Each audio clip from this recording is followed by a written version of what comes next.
Chris Rachel Oslin with the Austin Post. We're back here at ATI interviewing more local Austin startups. Today we're talking to Matt with Famigo. Matt, what exactly is Famigo? Famigo is currently it's available on the Android platform, and it's an application that makes your mobile device safe for kids. So we lock them out of objectionable content, but also parents' emails, contacts, all that sort of stuff, so that kids are only confined to the portion of the device that parents want them on. So what inspired you to start this?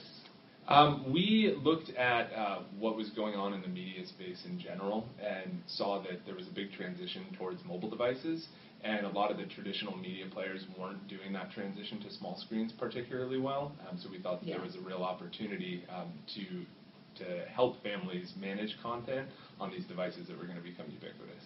Do you think that tablets are going to be taking over more and more as the family's generic computer, the way that a PC in the corner used to, now it might be a tablet you're all passing around? Yeah, so there's this classic image of a family of four sitting on a couch in their living room, and all four of them have their own device in their hands, and that's sort of the thing that we're trying to combat. So maybe people will still continue to have their own individual devices, but we'd like to facilitate interaction.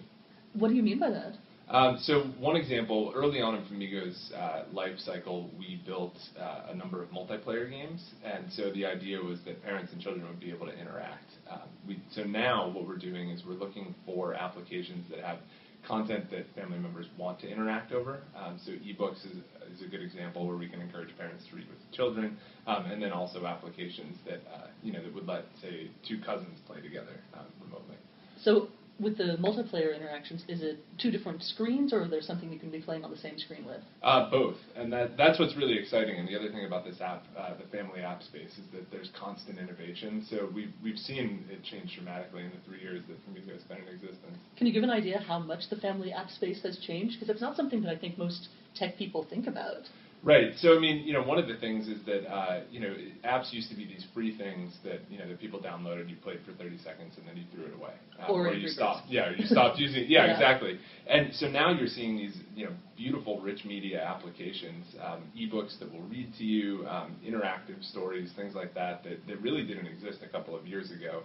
You also see a lot of really good academic content being delivered.